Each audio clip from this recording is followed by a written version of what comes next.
When young Ranger Marcus discovered a dying lion mercilessly entangled in poacher's steel wire, he didn't hesitate to rush to save the wild predator, risking his own life.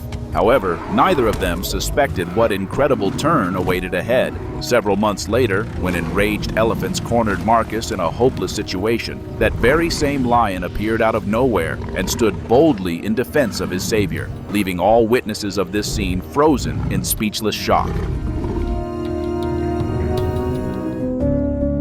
In the endless expanses of Serengeti National Park, sprawling across 5,600 square miles of Tanzanian savanna, countless survival stories are born every day.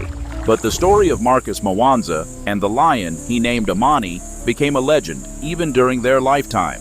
Marcus wasn't just a ranger, he was a son of this land. Raised in a small village on the park's border, he had witnessed the brutal struggle between man and nature since childhood. When he turned 12, poachers shot his father during a night raid. On that tragic day, the boy vowed to continue his father's work despite his mother's pleas to choose a safer life. Now, 16 years later, his weathered face bore scars from countless encounters with poachers, and his trained eye could read the previous night's story from barely visible tracks on the ground. These very skills made him one of the best trackers in the Serengeti. That particular morning, Marcus's gaze caught a troubling sign. Dark red drops on yellow grass, too bright and fresh. His pulse quickened sharply.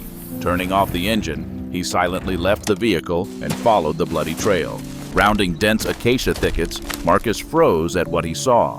Before him lay a mighty lion with a magnificent mane stained with dried blood.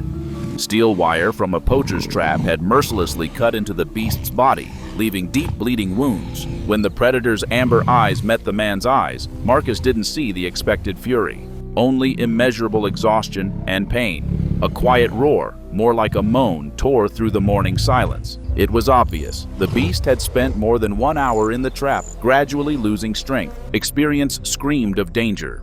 A wounded predator is unpredictable, especially when cornered. But intuition whispered, this lion understood that the human had come to help.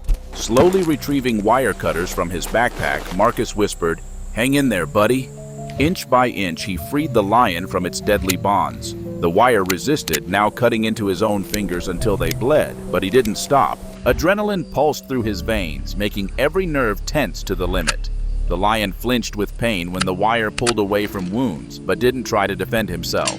His eyes followed every movement of human hands with wary attention. When the last coil of wire fell to the ground, Marcus carefully treated the deepest wounds with antiseptic. Particularly serious were the injuries on the chest and left front paw, where the steel wire had cut deepest, leaving distinctive white stripes that would forever remain on the golden hide as identifying marks. "I'll call you Amani," he quietly said, using a word that means peaceful in Swahili. The lion rose on trembling legs, took several uncertain steps, then turned around. That long look over his shoulder was etched in the ranger's memory forever. Returning to base, Marcus faced his colleagues' disbelief. "A lion would have torn you to pieces," they said. Only old Ranger Tuma remained silent, looking thoughtfully at the young tracker. Weeks turned into months. Marcus often caught himself searching for the familiar silhouette among the grass. And one day he actually saw him, a golden shadow following the off-road vehicle at a respectful distance. The lion never approached people, but regularly appeared on the horizon when Marcus worked alone. Colleagues initially didn't believe, but soon became witnesses to this amazing phenomenon themselves. Amani seemed to take on the role of silent guardian. Once he drove away a group of hyenas from the ranger's vehicle. Another time he made Marcus turn back when poachers had set an ambush ahead. The real test came during dry season, when temperatures rose to 113 degrees Fahrenheit.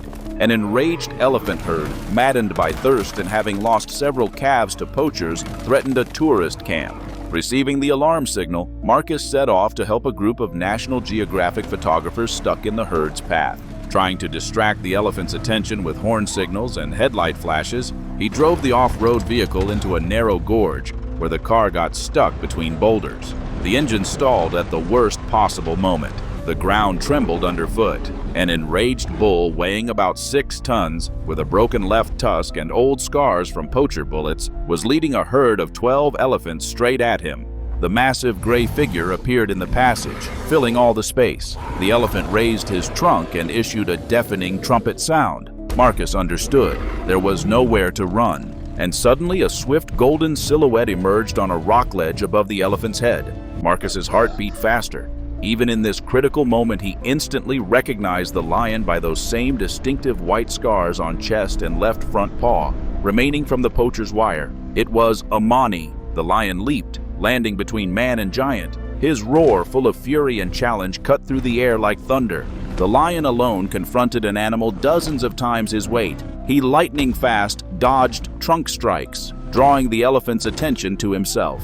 It was a deadly dangerous game, but Amani played it with stunning mastery. Marcus used the moment to get out of the car and scramble up the rocky ledge. After several minutes of confrontation, the exhausted bull elephant lost interest in the strange lion and led the herd in another direction. Amani, breathing heavily, collapsed to the ground. His side heaved from exhaustion, and fresh wounds showed through his golden hide. Marcus climbed down, not believing that a wild predator had risked his life for him. For the first time, he dared to touch the thick mane. "You saved me, Amani," the ranger whispered. "Now we're even, brother." When the other rangers found them, they couldn't believe their eyes. Marcus sat next to a huge lion, treating his wounds. No one dared approach, but there was no need. News of the lion who saved a ranger spread far beyond the park. Scientists came to study the unique case of interspecies interaction. Tourists specifically booked tours, dreaming of seeing the famous guardian lion. After the elephant incident, Amani became more cautious, but continued protecting his human friend. Local villagers of Musoma began calling Marcus Simba Mantubaye, friend of the lion. Deep scars from poacher wire remained forever on the predator's body, secret symbols of the beginning of their unusual friendship. Zoologists from the University of Dar es Salaam confirmed that such cases of mutual aid between humans and wild lions are extremely rare and represent enormous scientific interest. This story proved that respect and kindness can overcome barriers that seem insurmountable.